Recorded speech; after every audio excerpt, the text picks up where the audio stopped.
अस्सलाम वालेकुम। Exercise 9.1 question number 18 का पार्ट 1 है मेरे पास। If A directly proportional to B show that B is directly proportional to A. आपसे कह रहे हैं कि आपके पास ए जो है वो डायरेक्टली प्रोपोर्शनल है बी से, तो शो करें, ये बात प्रूफ करें कि बी भी डायरेक्टली प्रोपोर्शनल है ए के। ठीक है, तो किस तरह करेंगे हम कि हमें जो गिवन दैट है उसी से स्टार्ट करेंगे कि given that is A is directly proportional to B. अब जब ए डायरेक्टली प्रोपोर्शनल है बी की, जब हम इसे इसके इक्वल करते हैं, यानी डायरेक्टली प्रोपोर्शनल की साइन को हम इक्वल में चेंज करते हैं तो कांस्टेंट लगाते हैं, तो के हम यहाँ पर एज अ कांस्टेंट यूज़ कर रहे हैं कि ए इज़ इक्वल्स टू के बी, और हम यहाँ लिख भी देंगे, मेंशन भी कर देंगे कि के is the constant of proportionality.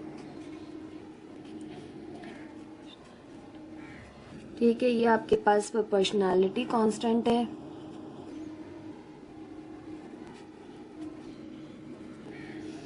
इसके बाद आपने यहाँ से देख लेना है कि a इज इक्वल टू के बी। अब आपने यहाँ से b की वैल्यू निकालना है, तो k यहाँ पर मल्टीप्लाई करा है, यहाँ के डिवाइड करेगा, तो मेरे पास b बराबर आ जाएगा आपके पास, सॉरी a ऊपर रहेगा, ठीक है, k नीचे आ जाएगा यहाँ पे, क्योंकि k यहाँ मल्टीप्लाई करा, इस तरफ आके डिवाइड करेगा तो a ओवर k हो जाएगा। अब यहाँ से आपके पास हो जाएगा b is equals to a over k। ठीक है, तो a ओवर k को अगर हम इस तरह लिख सकें कि 1/k अलग कर दें और मल्टीप्लाइंग बाय a अलग कर दें, तो 1 ओवर k क्या है आपके पास एज अ कांस्टेंट यूज हो रहा है, तो यहाँ पर आप लिख सकते हैं कि 1 over k is the constant of proportionality. ठीक है, ये आपके पास कांस्टेंट है, तो आप इस तरह लिख सकते हैं, कांस्टेंट हटाएंगे, डायरेक्टली प्रोपोर्शनल की साइन आएगी और ये ए आ जाएगा एज इट इज। तो 1 ओवर के हमारे पास कांस्टेंट था, उसकी जगह हमने हटा के तो आपने इक्वल टू को चेंज कर दिया डायरेक्टली प्रोपोर्शनल की साइन में। तो आपसे यही प्रूफ करने के लिए कहा गया था कि अगर ए डायरेक्टली प्रोपोर्शनल है बी के, तो बी भी डायरेक्टली प्रोपोर्शनल होगा ए के, तो हमने वही प्रूफ कर दिया।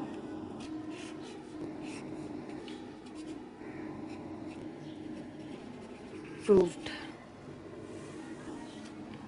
पार्ट 2 है मेरे पास कि if A is directly proportional to B और बी डायरेक्टली प्रोपोर्शनल है सी के, देन शो दैट के ए डायरेक्टली प्रोपोर्शनल है सी के, ए बी के और बी सी के। तो आपने प्रूफ करना है कि ए सी के डायरेक्टली प्रोपोर्शनल है।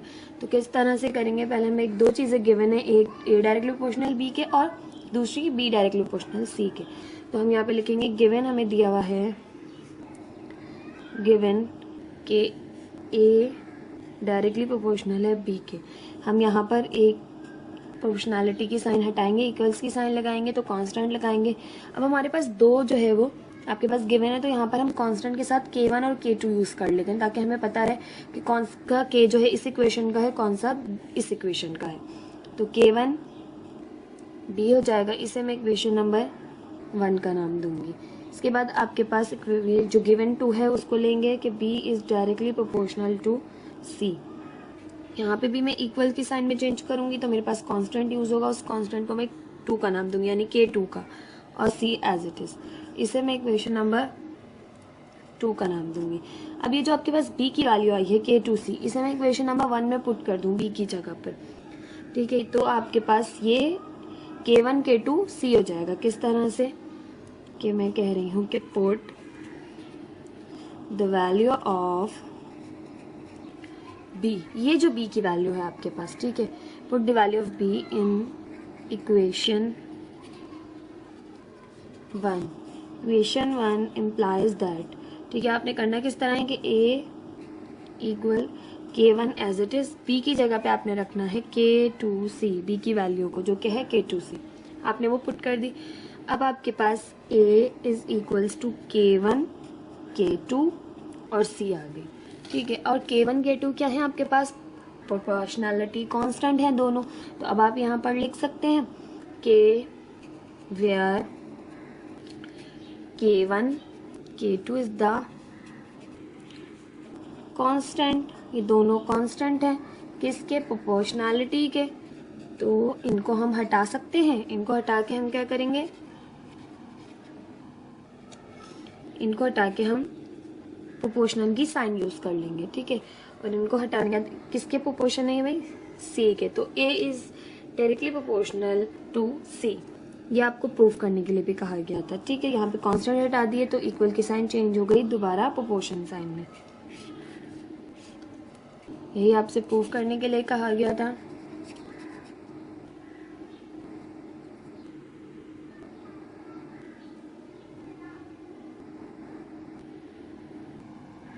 क्वेश्चन नंबर 18 का पार्ट 3 है मेरे पास। If A is directly proportional to B and B is directly proportional to C, then show that a plus b is also directly proportional to c and a minus b is also directly proportional to c and under root a b is directly proportional to c। आपको given है दो चीजें और proof करके दिखानी है, ये भी और ये भी और ये भी, ठीक है। तीन चीजें। स्टार्ट करते हैं गिवन से, स्टार्ट करते हैं। हमारे पास गिवन है a डायरेक्टली प्रोपोर्शनल है b के, ठीक। अब a जब डायरेक्टली प्रोपोर्शनल है b के, हम प्रोपोर्शन की साइन को इक्वल में चेंज करते हैं तो कोई कांस्टेंट यूज करना पड़ता है, तो हम यहाँ पर k1 कांस्टेंट यूज कर रहे हैं, ठीक है। b एज इट इज आ गया। अब आपके पास इसे मैं इक्वेशन नंबर 1 का नाम दूंगी, ठीक है। अब दूसरी कंडीशन जो आपको गिवन है वो ले लेते हैं कि b डायरेक्टली प्रोपोर्शनल है c से, ठीक है। तो b इक्वल में चेंज किया प्रोपोर्शन की साइन को और कांस्टेंट यूज किया k2, c as it is, इसे हमने इक्वेशन 2 का नाम दिया। अब आपके पास फर्स्ट और सेकंड इक्वेशन मिल गई। आपसे इसमें प्रूफ करने को फर्स्ट कह रहे हैं कि ए प्लस बी डायरेक्टली प्रोपोर्शनल है सी के, तो हम दोनों इक्वेशन 1 और 2 को ऐड करेंगे क्योंकि हमें प्लस की साइन चाहिए। तो हम यहाँ पर लिख रहे हैं एडिंग इक्वेशन 1 एंड 2।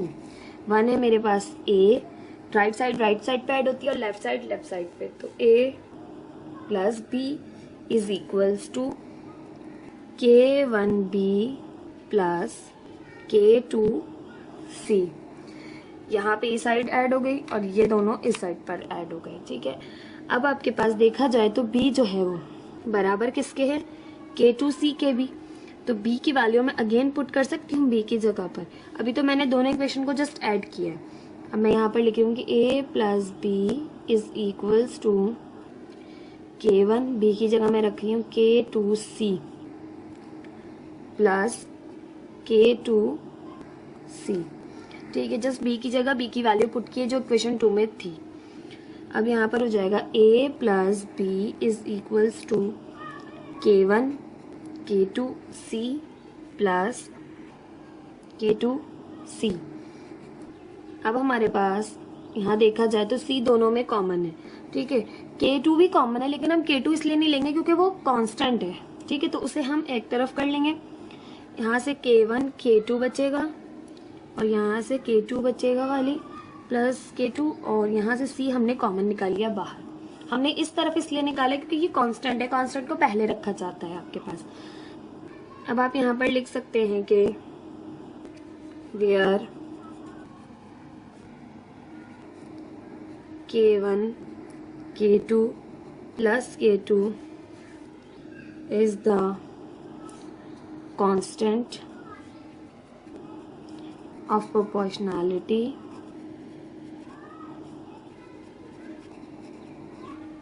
तो हमारे पास a प्लस b, हम कांस्टेंट हटा रहे हैं तो हमने प्रोपोर्शन की साइन यूज की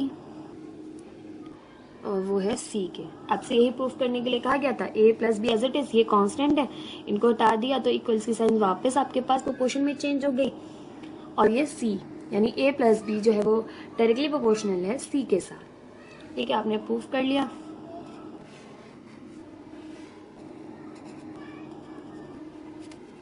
सेकंड आपसे प्रूफ करने के लिए कह रहे थे कि आपने प्रूफ करना है a minus B is directly proportional to c। तो a माइनस बी के लिए क्या करेंगे, अब हमें प्लस की साइन चाहिए थी तो हमने इक्वेशन 1 और 2 को ऐड किया था। अब हमें चाहिए माइनस की साइन, तो हम 1 और 2 को सब्ट्रैक्ट करेंगे, ठीक है। सारा गेम गिवन का है, ठीक है। इन सारी चीजों को सोल्यूशन सिर्फ इस गिवन पे डिपेंड करता है। तो अब हम कह रहे हैं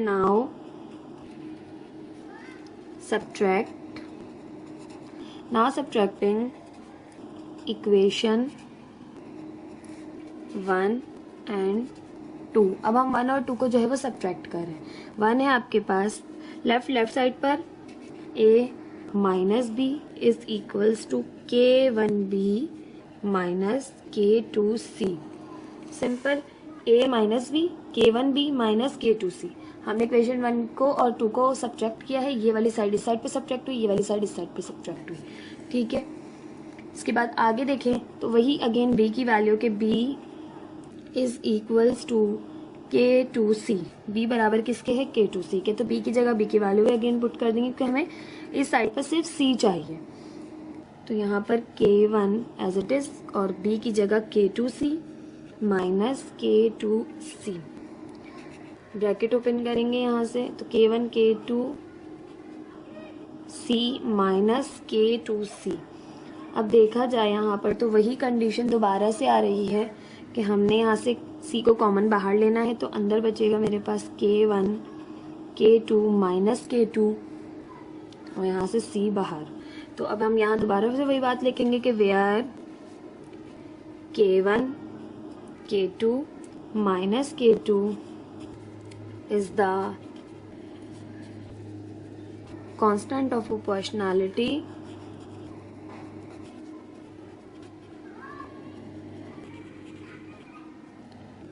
तो हम इन्हें हटा देते हैं। अगर हम इन्हें हटाएंगे तो A माइनस बी, जब हम कांस्टेंट हटाते हैं तो हमारे पास प्रोपोर्शन की साइन वापस आ जाती है।